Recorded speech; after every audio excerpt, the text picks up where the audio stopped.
Hey everybody, welcome to Watches with Dennis, and we are back with a watch roast video. This time compliments of VB Jomo, who kindly sent in 5 watches for roasting. As a reminder, roasts are jokes. This is not to be taken seriously. I'm going to deliberately make fun of these watches. This is at the request of the owner of the watches, and so everyone who needs to be on board is on board. However, this is your warning that if you don't like to see watches made fun of, you want to go ahead and stop this video at this point and go find something else to watch instead. So, with that out of the way, let us go ahead and begin. As I noted, there are 5 watches for us to go over. We're actually going to start with a very interesting looking one. This is the collaboration between Brew and Worn & Wound called the Metric Chrono Regulator. Nothing about this makes any sense to me. Brew watches are about being fun. They're these creative, colorful sorts of takes on, the chronograph watch in and of itself, and then you come out with a chronograph and a regulator and you desaturate it of all of its joy, all of its color, all of its hope. This is perhaps the most bleak looking watch I have ever seen submitted for one of these roasts. I mean, I like pretty conservative watches, but this is going to 11 on the Spinal Tap scale. Coupled with the fact that it's also a regulator, essentially turns the watch unreadable. I'm sure there's a manual, and I'm sure the owner learns how to be able to kind of tell the time with this. But by segregating out, I think the hours are tracked over at the 3 o'clock subdial, and I think maybe the chronograph minutes are at the 9 o'clock, but it doesn't really matter. I can't really tell. Even if I knew which placements were proper for being able to read the time, the decision to make it a regulator on top of a chronograph has stripped all of the beauty and simplicity that we look for in regulators. I think the best looking regulators are only hour, minute, second with each of those hands placed differently on the dial. That is completely obfuscated on this watch because of the decision to continue to have it be a pointless chronograph. Not to mention, it's a 36 millimeter watch, so good luck being able to read anything on it. Time only can work at 36 millimeters, but that is a small watch for most people, and actually going ahead and putting a chronograph function and occupying so much of the dial with the regulator placements makes it a toy. Unreadable, unusable, unfun. I'll go ahead and end on this watch with one last thing. This is a Mecha Quartz watch. Do you know what a Mecha Quartz is? It's not spring drive.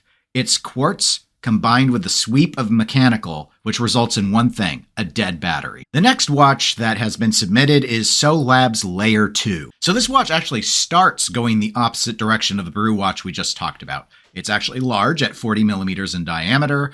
It's time only, so we don't have any chronograph capabilities that are going to confuse things here. But in the realm of fun or weird or strange, I don't know how to describe it, this dial is something akin to a childhood abomination. It reminds me of a construction paper project that meets Trapper Keeper. There actually is a seconds hand on this watch. It's that little disc in the middle, that small, pointless little disc.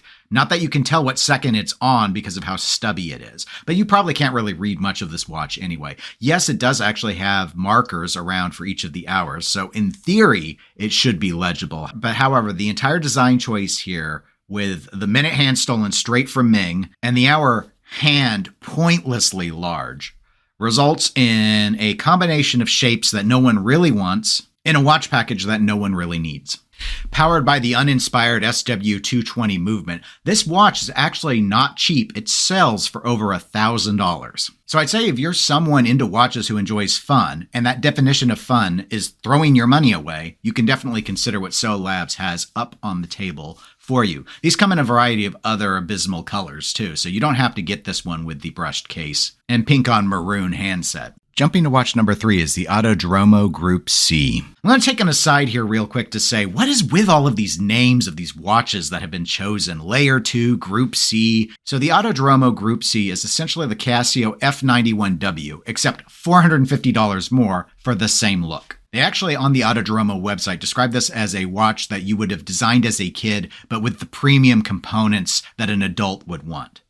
I know plenty of adults who are perfectly happy with F91s, so I have no idea who would turn to this. They come in a variety of colors. Obviously, we have a relatively staid version here for the roast, but aside from it having a sapphire crystal instead of mineral glass, I don't see anything that's worth going for on this. Once again, it's another small watch, understandable for this shape at 36 millimeters. However, this watch is 10 millimeters thick.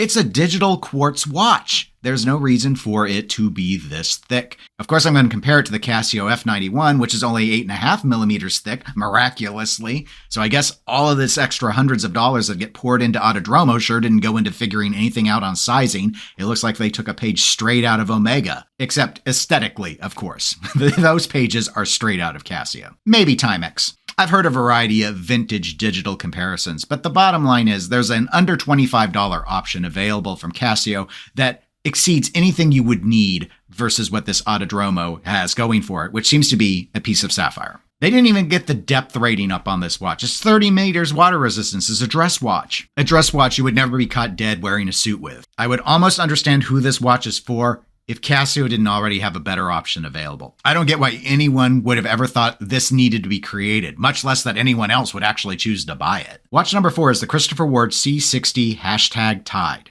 Now, with a name like #Tide, if you're like me, you'll think that this is another collaboration watch, this time with a laundry detergent. Unfortunately, it is nothing nearly so fun. Like so much of the Christopher Ward catalog that isn't the really recent stuff like the Belcanto or the 12, this is their homage lineup, and this is their Aquaterra wannabe watch. Yes, it has a lot higher depth rating. Nobody cares. Nobody goes 600 meters and buys one of these watches. So who is it for? It's for someone who doesn't want to pay the price of an Aquaterra, but wants to make people think maybe they've got one. And that's what you kind of have going on here. Except instead of one of those really attractive Omega dials, we end up with this blue dial, which on the surface looks okay. And then the closer you get to it, you start to notice the wave pattern. Again, we got to make people think we bought an Omega here. So while I don't agree with it, I understand. And then you get closer. And as you get closer, you start to notice that this disc is translucent. You can actually make out the date disc, and you can make out the inner workings of the SW200. There's only one thing worse than a skeletonized watch, and that's a watch that's partway skeletonized. Pick a lane. This watch does neither. It obviously lacks the attractiveness of a closed dial watch, but by not fully committing to the skeletonized effort, all it seems to be saying is we didn't want to go to the trouble of maybe finishing things to a better standard, so we're going to obfuscate things through translucence. It's an SW200. No one's going to expect it to look good, but also no one really expects to look at it at all, except maybe through a display caseback. I suppose Christopher Ward thought maybe this made it more interesting, but the end result is it's still a ho-hum looking watch with one of the least attractive gimmicks possible in horology. And the final watch is a Swatch watch. It's the collaboration between Blancpain and Swatch, the Scuba 50 Fathoms Atlantic Ocean version. I think the Atlantic Ocean version of this watch is really interesting because it is perhaps the most boring version that they make. Blue on blue on blue, it actually looks plastic from a distance, which at least is true to its bioceramic form, a fancified name for plastic that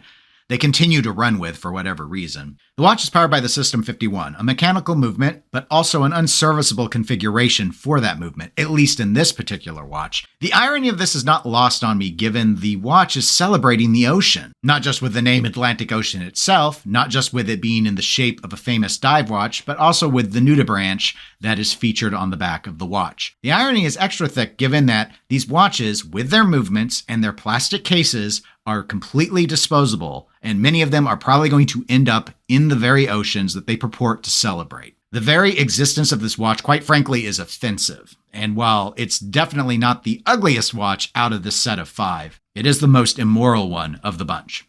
So, out of these 5 watches, which one would I say is the absolute worst? That's a really tough call because they're all really, really bad. But I think I have to go with the Solabs Layer 2. For being a time-only watch, it's shockingly difficult to easily tell the time. The case design is odd without really feeling inspired. That the watch sells for over $1,000 is appalling. But I think the biggest fundamental issue is it looks like someone took the art of their kid off of the fridge and stuck it on their watch. And that would be okay if it was your kid on your watch. But this is someone else's kid on your watch. There's no point in wearing something that looks like a kindergartner's construction paper project on your wrist when so many other more affordable and better designed watches are available. But anyway, that is it for this roast video. Thank you, VB Jomo, for submitting those watches. I do hope you enjoyed it. And those of you who watched, I hope you enjoyed it as well.